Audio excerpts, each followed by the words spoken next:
Welcome to the Catalyst webinar series presented by the Education Committee for the Southern California PGA.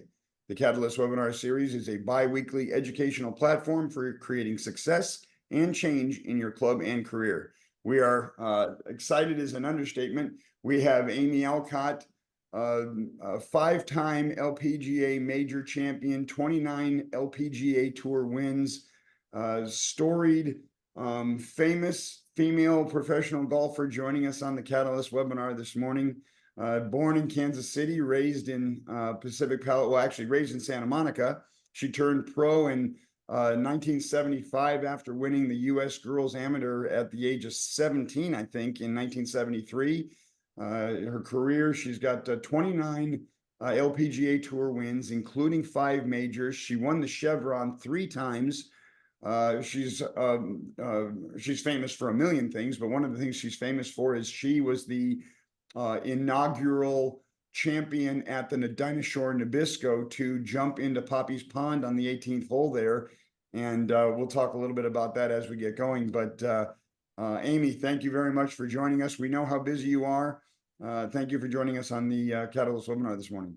Thank you, John. Always great to be here. And thank you for that nice introduction. Of course, of course. Well, you know, I mean, I mentioned this a moment ago before we started recording, but I've known who Amy Alcott is my whole life, but I was the general manager at Monterey Country Club in Palm Desert, and Shirley Spork, one of the 11 founding members of the LPGA Tour, was a long-standing teaching professional there for many, many years. And we had a surprise birthday party for her at the club for her 94th birthday. And it was a who's who guest list for sure. And Amy was there, and that's where I had a chance to meet her. And of course, I reunited with you at the District 11 meeting at Riviera, where Nikki Gatch brought us together. So we're elated to have you on here. I kind of got 3 sections of this morning's interview, or fireside chat, if you will, for Amy. Let's talk a little bit about your introduction to the game of golf, how you got started, and your life growing up in Santa Monica. For sure. Well, what's interesting, people always find interesting, is that I don't come from a golfing family. My parents didn't play golf. They were athletic, but my dad was from New York and played handball on the streets of New York. My mother was from Kentucky, where the PGA is this week. And grew up in Southern California with a brother and a sister. I was the baby in the family, and I became obsessed by watching, golf shows on TV when I was about 8 years old. CBS Golf Classic, Big 3 Golf, Shell's Wonderful World of Golf. And I didn't know from golf, I didn't know. And asked my dad for a golf club. He had a golf club.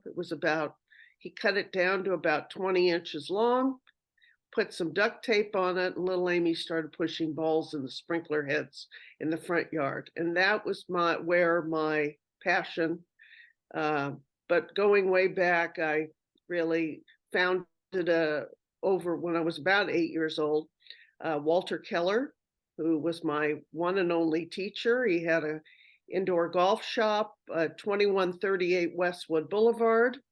My mother bought me 6 golf lessons for $36 from Walter after he $36.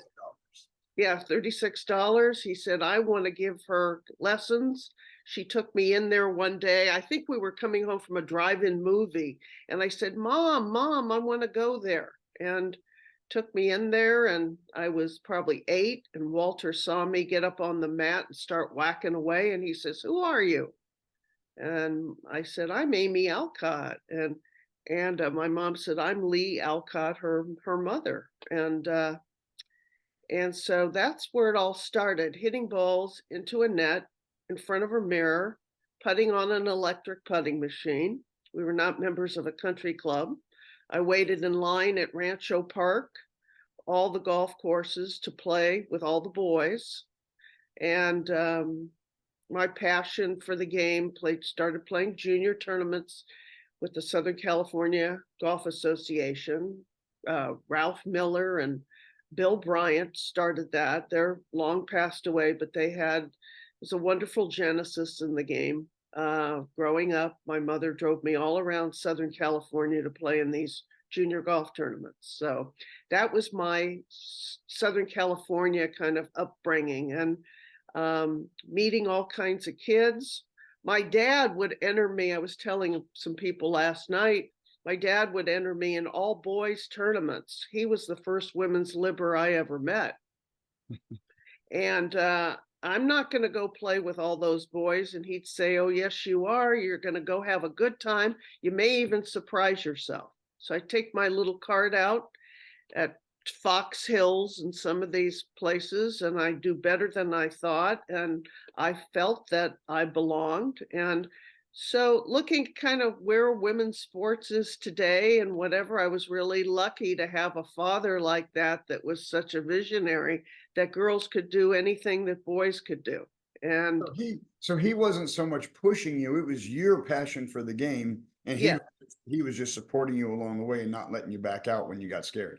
yeah, he just encouraged me. And so did my mom. Gave up her summers driving me around in this dark blue Grand Prix all over to Montebello and Whittier Narrows and Antelope Valley and Hesperia, and I could go down the list. And in a box I'm won like 120 junior golf tournaments that I still have those trophies in boxes somewhere.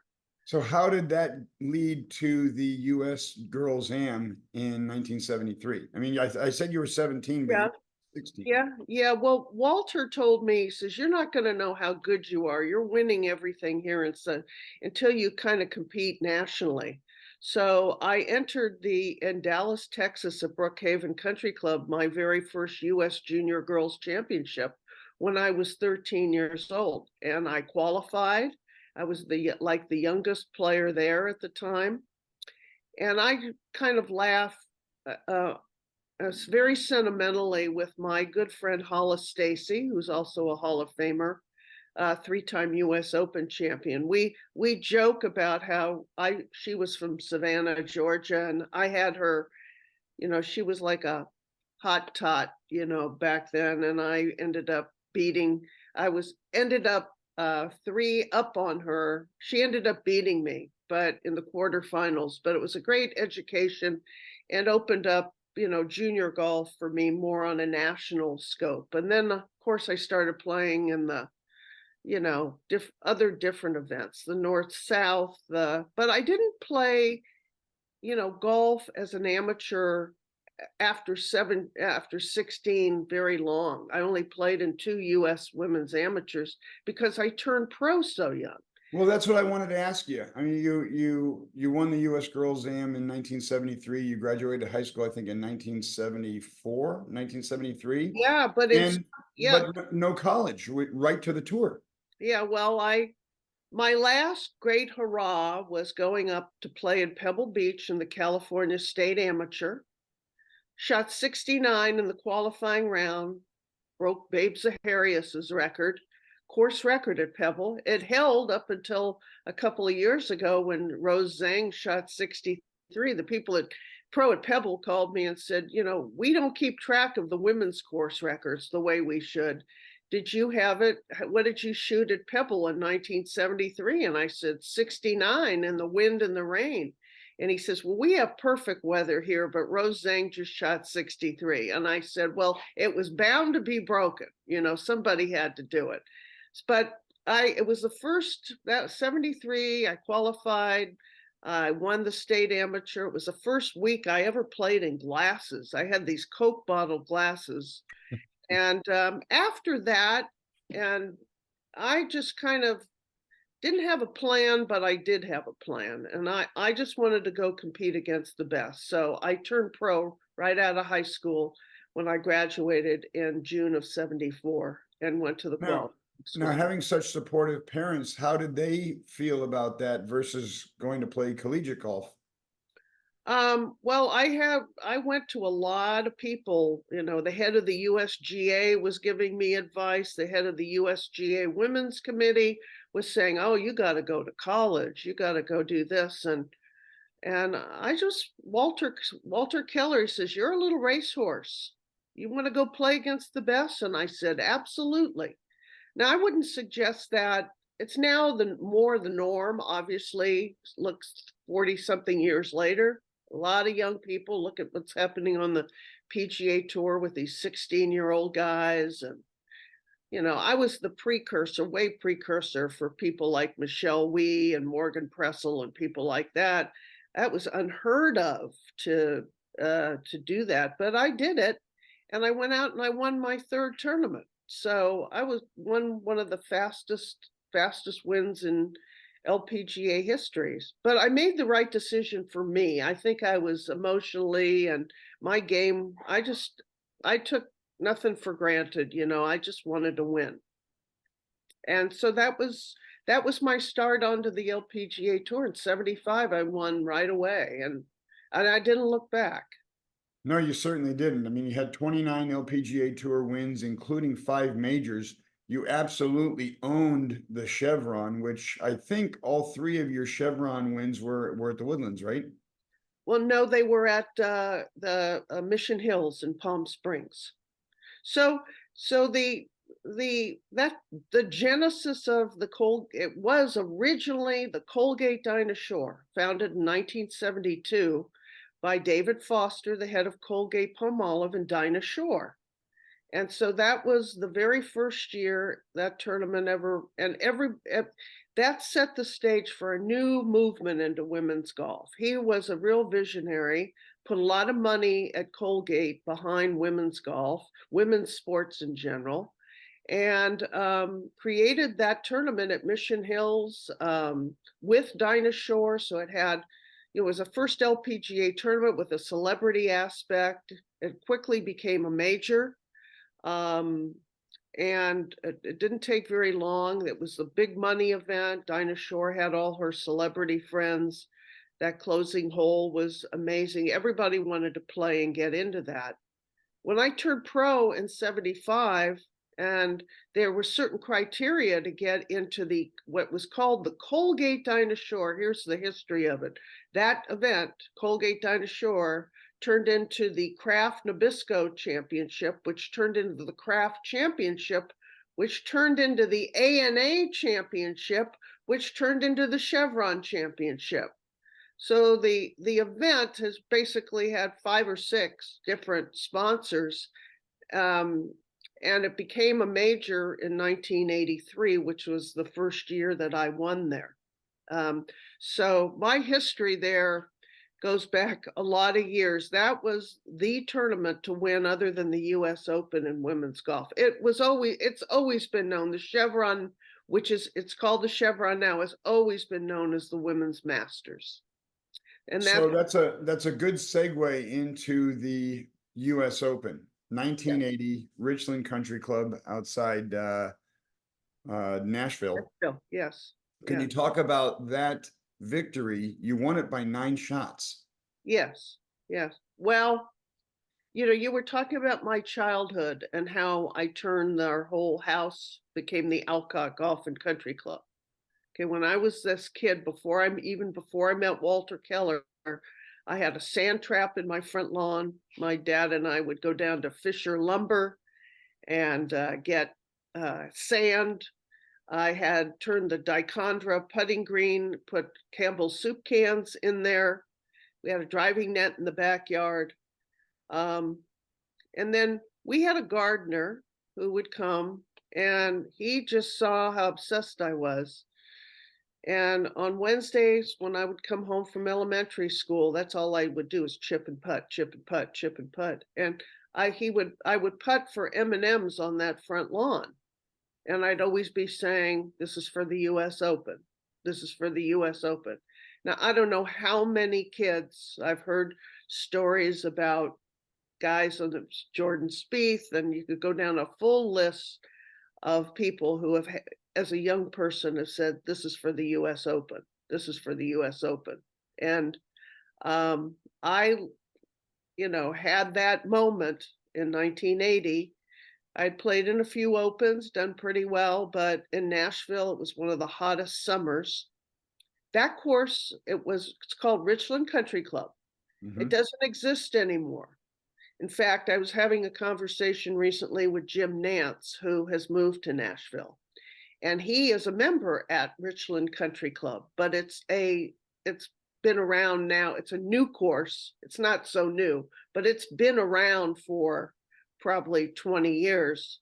The new Richland Country Club is a Jack Nicklaus course, but I wanted originally on a great course, Donald Ross, Brant Snedeker's. I know Brant Snedeker's father was a member there. I was 23 years old, and his dad scored for me. He told me that story about how his father scored for me. And I had a dream week. It was very, very hot that week. I was living a little girl's dream come true, and won the US Open there by 9 shots. It was really a survival test. They must have had 20 players withdraw out of the Open that week, 120 in the bunkers. It was just a total survival test. But that's where I won my Open, and I will always remember that. So at the time when you won your last LPGA Tour event in 1991, I think, it was the Nabisco, Hmm. correct? Yes. So at that time, the LPGA Tour required 30 wins for Hall of Fame membership.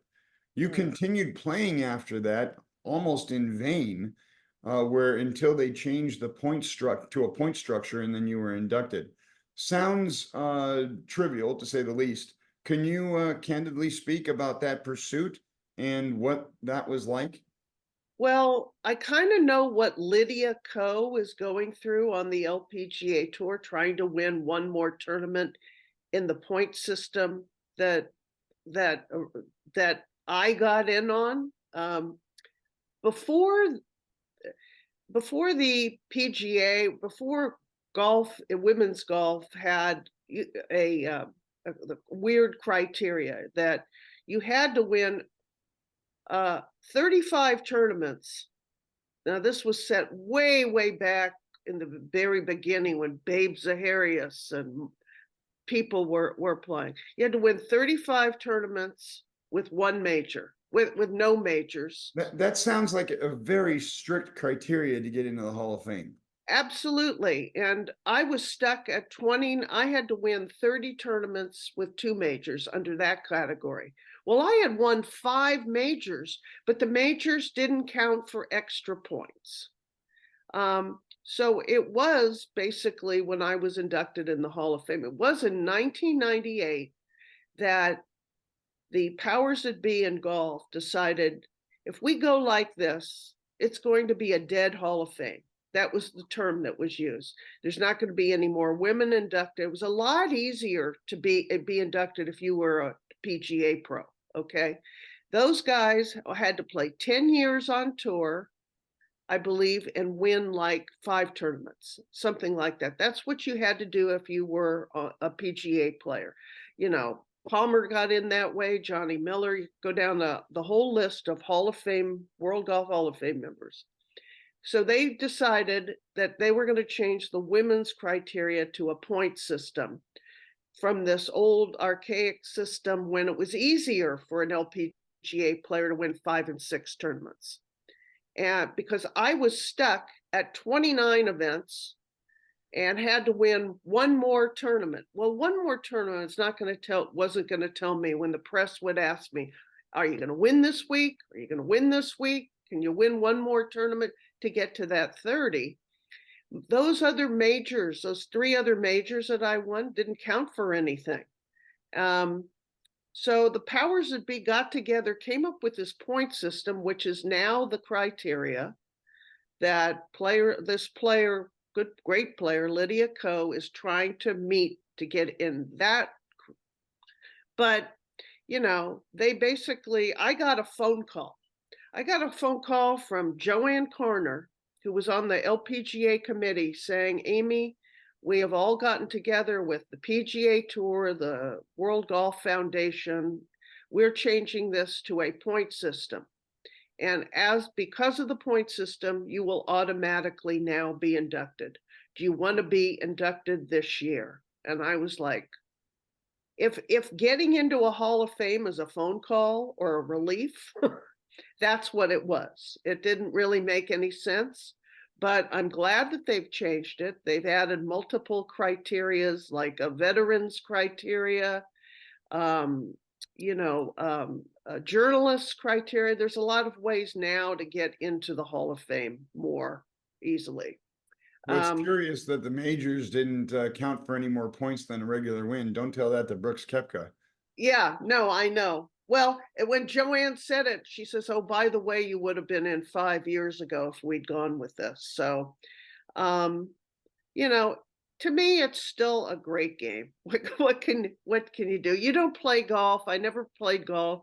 I didn't even know a Hall of Fame existed. I've just done something that I loved my whole life. So, So um, in terms of your years on tour, who are your best friends that you love playing with? Who are your biggest rivalries? Who got your goat? Who did you like to beat? Can you talk a uh-huh. little bit about the interpersonal relationships you had with the fellow competitors on tour? Sure. What's interesting now in my 60s is I'm friends with all of these people to pretty much. And there used to be the top players. There was this line in the sand, and you never like jumped over that line too much. There was just this competitive edge that I had with, you knew who everybody kind of was. And, I had a line that I didn't cross with Nancy Lopez. I had a line I didn't cross with Betsy King or Beth Daniel or Joanne Carner, even though Joanne was very friendly, she and her husband, Don. Hollis Stacy and I have been competitors going back, as I said earlier, junior golf days. There's this line in the sand. And then as you get older, everybody, Pat Bradley, there's this line in the sand that you just don't, of our generation, you just didn't kind of cross it because there was this edge you needed to have. So, there were obviously a lot of private housing and room service, and the tour's a very lonely environment. But when you're in the top echelon and there's those 10 people that can win any week, it was very competitive. And as I got older, I think I used to care, I think into my mid 20s, I'd already been on the tour, since I turned pro at night so young. I used to care what people like thought about me, that players liked me. And I don't know what happened. Maybe it's an evolution, and maybe I had the success. I'd already won the French Canadian Open and the US Open, and I didn't really care what anybody thought. I didn't care about having any friends out on the tour. That wasn't why I was out there. And it just kind of settled with me that that was okay. I didn't need to, that wasn't a world. And as time went on, things mellowed out, and I made friends with some players of the next generation. Helen Alfredsson from Sweden became a good friend. And but it was interesting. She invited me to go play in this small little nothing tournament in Evian, France, and nobody would go to it. Everybody, all the top players wanted to get guaranteed money. I think this was about right around very early 90s in Evian, and I went back every year. I wasn't. I don't believe, and I tell a lot of young players this even now, do things, get out of your comfort box. You never know where you're going to go, who you're going to meet. But in that tournament, it was right in the middle of the year during the July, and players were getting ready for the US Open. And I went to Evian. I went back 5 years. This watch I'm wearing, I became the Rebu family ambassador. They gave me this gift, and I made the introduction for that tournament with our commissioner to become an actual LPGA event. They've put a lot of money into it, and now it's the 5th major in women's golf. And I'd like to take some responsibility for that. But it was because I just got out of my comfort level and didn't do everything the same, you know. You were also, speaking of being an ambassador for events, you were the host of the Home Depot or the Office Depot Championship 2002 to 2004. Can you talk about how that came about and why you chose to do that? Well, the charity was City of Hope, which is, we all know here in Southern California for the amazing work that they do. And I had hosted before that, a charity event at Riviera and had golfers play in it. That was for multiple sclerosis. And I always wanted to be involved in a charity. And City of Hope came to me and said, we want to have an actual LPGA event. We want you to host it.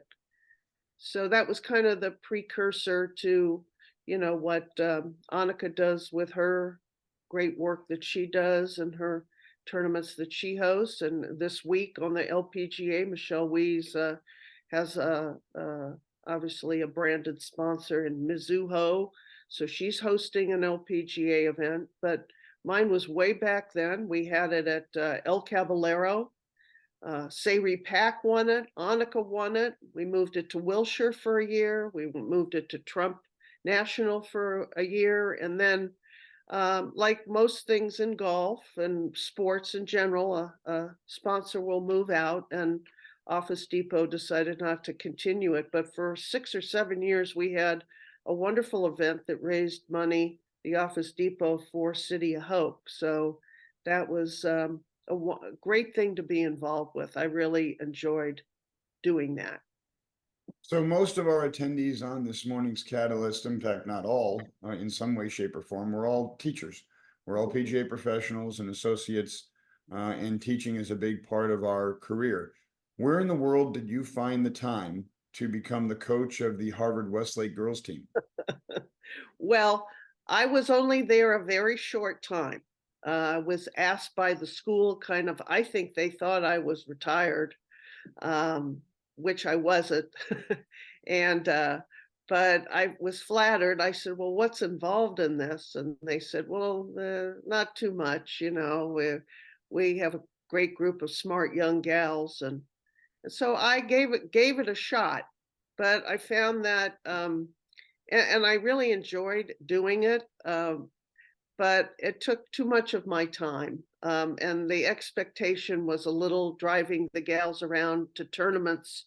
Uh, I remember one instance getting a call from, and I've played golf with several presidents of the United States, from Bill Clinton's right-hand person saying, the president's in town, would you like to play golf with him? And I'm thinking, this was my life. I got a call and I said, I don't think I should be, I got to cancel out of being their coach because, I'm supposed to pick these girls up and take them out to, Balboa for a match. So I got a friend of mine to actually coach the team who did a very good job. And I enjoyed the experience of interacting with young people. That's why I'm involved with, First Tee, wherever I can mentor, wherever, that's what it's all about. And I'm thankful to Harvard Westlake for that experience, but it was probably a little early in my life to do that. So I enjoyed it. You talked a little bit about mentoring the next generation of LPGA Tour players. Have you coached or taught or supported players along the way? Yeah, I mean, I always make it a point. I've reached out, chatted, and players have reached out to me. This young player, Gabby Ruffles, who's a new young player on the tour, and Lexi Thompson. I've always, when I'm around an LPGA event, which isn't too often, um, I'll have people come up and ask me for my advice. A lot of the players on the tour of the younger generation, they think they know it all. Where I used to call somebody Miss Whitworth or Miss Rankin or something like that, and be very respectful about it. This young generation of players, they have all the answers. They know it all. And that's fine.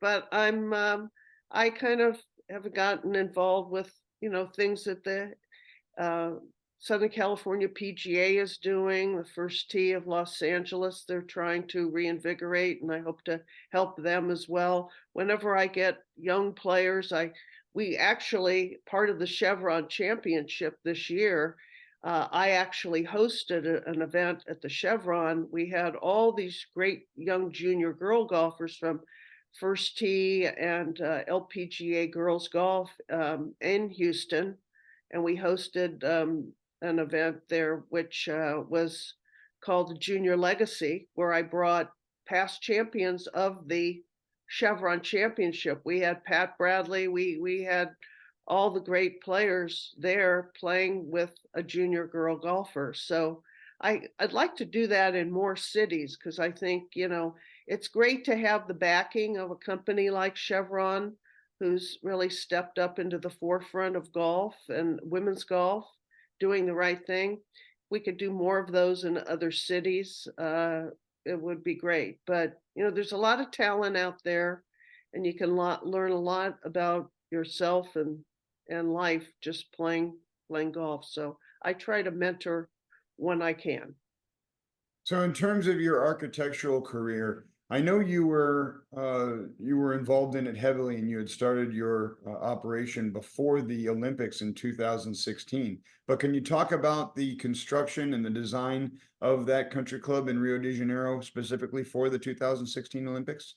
Sure. Well, I've always loved design. I noted down, if I played at Manila Golf Club in the Philippines, I made a jot of a hole I liked. And so I always loved design. And when I had the opportunity to work on Indian Canyons with Casey O'Callahan in Palm Springs area for the Indian tribe there, and another course in South Carolina, Brick Landing. It's a very tough business to kind of get into and be taken seriously, even as a Hall of Famer. It's a whole different. I don't consider myself like what I think is to be an architect is definitely a jack of all trades. All of the architects are great.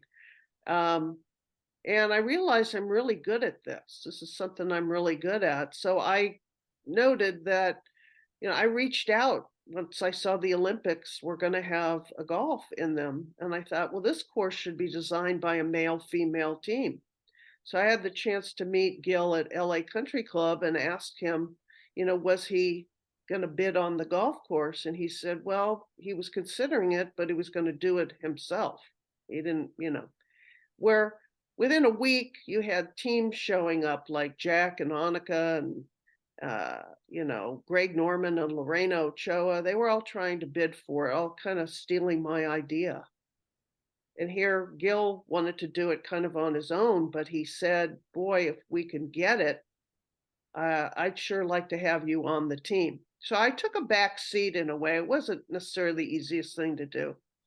And we went down and we bid on it against 19 other teams. You could go down a list. Peter Thompson with, Robert Trent Jones, all the teams. Probably everybody wanted to design. Everybody wanted to do something. And Gil did give me a lot of credit for the speech that I made to the board there. And it all kind of worked out for us. We got into the Final Four, and then we were chosen as the team. And,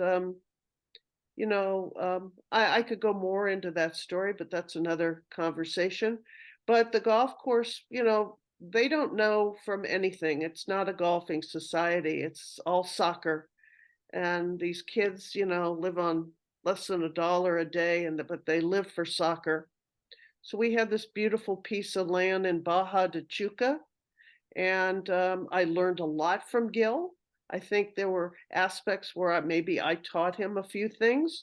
We had a great group of shapers that he employs, shapers and guys that came in that really, that's the genius of golf architecture, is how you shape a course.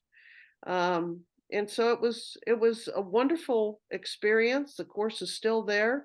It hosted some event. There were over and under bets whether the course would even be sustained down there. But, it's just another thing. I'm going to be working on a golf course in Chicago, probably next year, and possibly some other ones. I'm always looking to uh, create and to get involved, along with some of the other things that I'm doing and related to golf. I have a very interesting uh, business development role with a company now called Employco USA, which is a payroll company, workman's comp, human resources company out of What Chicago.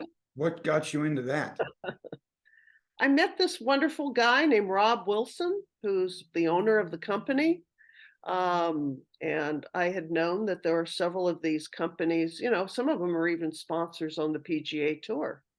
And he told me about their platform, and a close friend of mine also works for them, my pal John Carr, who was a top top golfer and teacher from the Boston area who works for them. And they were telling me, we'd love to have you on board kind of promoting us because they're saving people a lot of money so anybody out there, if you're looking for for a workman's comp, payroll, any kind of human resources stuff, we're saving people tons of money. um, and I'm enjoying that role, just kind of as a business person, and learning about how the whole thing works. So Employco USA. Thank you very much. Um, Changing gears a little bit here, you are a member of the National Jewish Museum Sports Hall of Fame. You're also a member of the SoCal Jewish Sports Hall of Fame. Can you talk a little bit about your heritage and what it means to you today? Sure. I'm very proud of my heritage. Probably most people don't think I'm Jewish with a name Alcott, but our name was changed back, as many were when they came through the gates. Obviously, there aren't a whole lot of Jewish golfers, but it's something that I'm very proud of. Especially in the world of sports, and I'm everything should be more inclusive than it is. I'm sure that there were many times out on the tour that I experienced anti-Semitism, either with people that I stayed in their homes or golf courses that I played at that maybe they didn't know I was Jewish. um, but I've just kind of it's just a part of me. It's nothing that I really talk about that much, but it's important in my life. Fantastic. Well, Amy, we have a couple of big questions, not big questions, but parting questions. Got about 10 minutes left. And who are in the world of golf, the game of golf, the future of golf, who are you rooting for? Well, I think I was talking about this yesterday to someone. I think we're experiencing very interesting place in women's golf right now. You're looking at women's sports just in general with Caitlin Clark and Nellie Korda, Gabby Ruffles, Madeline Sagstrom, all these great Korean women golfers. From the women's golf standpoint, I think it's all been generational, and I think you've got a really interesting thing that is going on right now. You're dealing with seeing the modern woman athlete. And I think the USGA is getting behind this in a big way for the United States because, players like Annika, who came from Sweden, and their program, the young Aberg on the PGA Tour, rooting for all of them. But these countries have all had a plan and almost a socialized plan of identifying talent, and the country has put money behind it to create these great golfers. And kudos to Mike Wan and my friend Heather Daly Donofrio, who's running that at the USGA, to develop American talent. It's needed to have been done for a long time because we've just kind of sat back in the world of golf and seen Nicholas and Palmer and Watkins, and you could go down a list, but we're not doing enough to really perpetuate and really work with great American talent. So that's a long-winded answer. I'm rooting for Nelly Korda because I think, she's in the news. There's a whole group of great young players, but, she's got it all. She's understated. She doesn't have a huge ego, and she kind of is enjoying the journey. And that's really what it's all about. It's not a destination getting in professional golf. It's just a journey. What's your biggest concern with the game of golf? Well, I believe that it's a different game now, from the standpoint that it used to be an individual sport. You had your team, your teacher behind you, the different people. I was again mentioning, everything's a team. The pros, they're all saying my team, my team. They've got a chef, and that's all. There's a good aspect to that. They've got a yoga instructor and a sports psychologist and a chef, and they've got everything in golf now is we, and you're thinking, well, who's the we? Golf used to be an I. And so these men and women are doing everything they can to scratch out another half a shot, another quarter of a shot in all of their statistics to be the big winners. And that's how competitive this game has gotten from a professional standpoint. And I'm sure the same in amateur golf.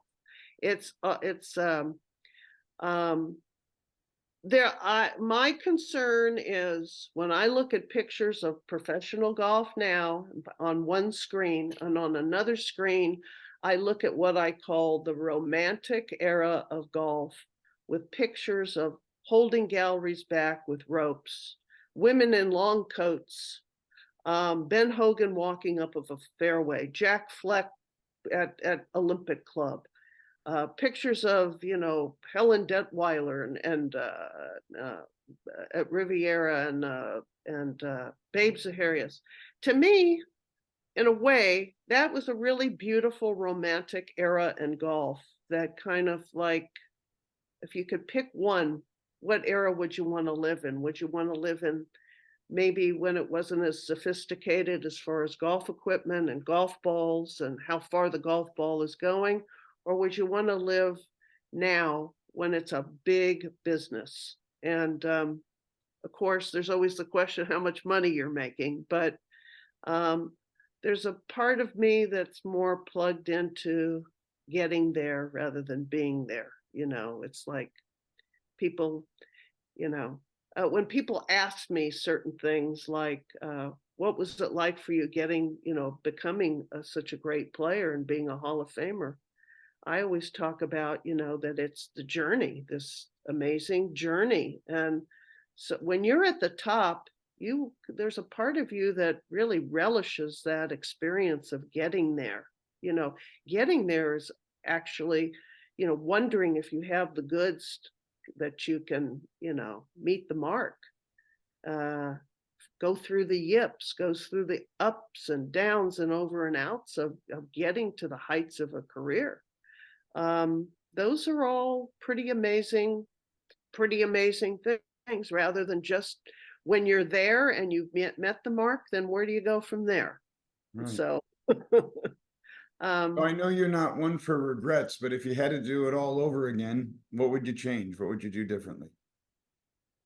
Well, I don't think I would do much differently. I probably would have worn more sunscreen. I was out, I can remember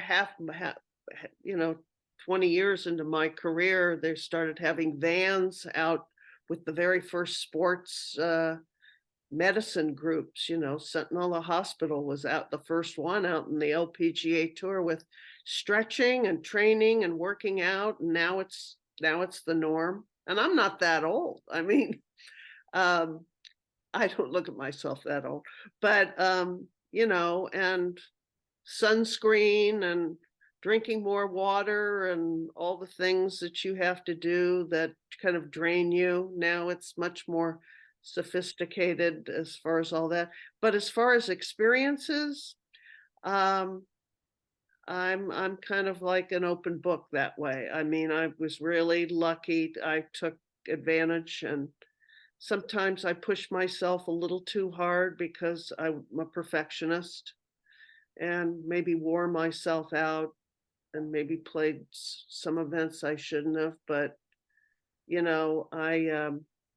some of my biggest and best events kind of came with the urging of people say, "Oh God, you gotta go there. You earn the right to be there." And then, you know, and I've always been myself. I use the same golf clubs for 29 wins.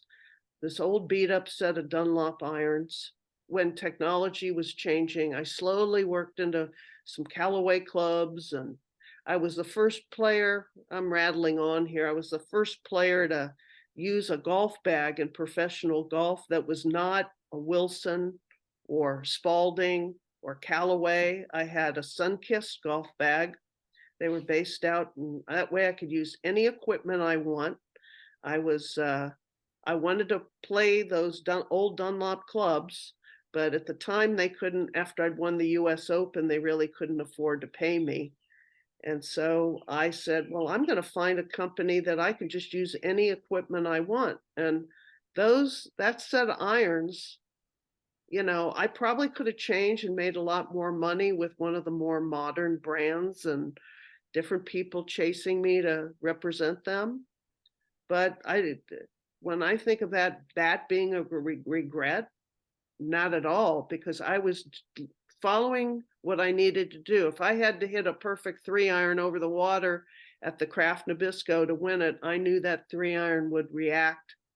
And so there were little quirkinesses about how I played the game, and some of my things were firsts. First to do this and first to do that, but I just kind of stayed true to what I know.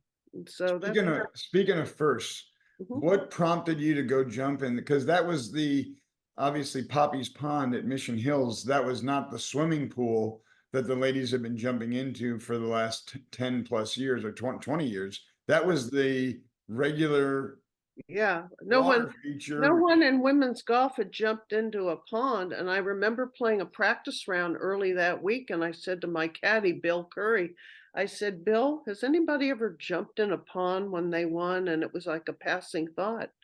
And then I made this winning putt in 1988 with all the craft people around in their red jackets and white pants. And I said, we're going in the water. And I didn't think that there were wires and bird dew and Yeah, God knows. rocks. And we just jumped in there. I had no idea I would create something so iconic that became a regular on ESPN, Sports Central, and the big thing. And it's still a tradition, even though the tournament's now the Chevron. It was great to have taken Dinah Shore in, winning it 3 years later, and she wanted to go in and take her in. So that's something that was just a moment of excitement.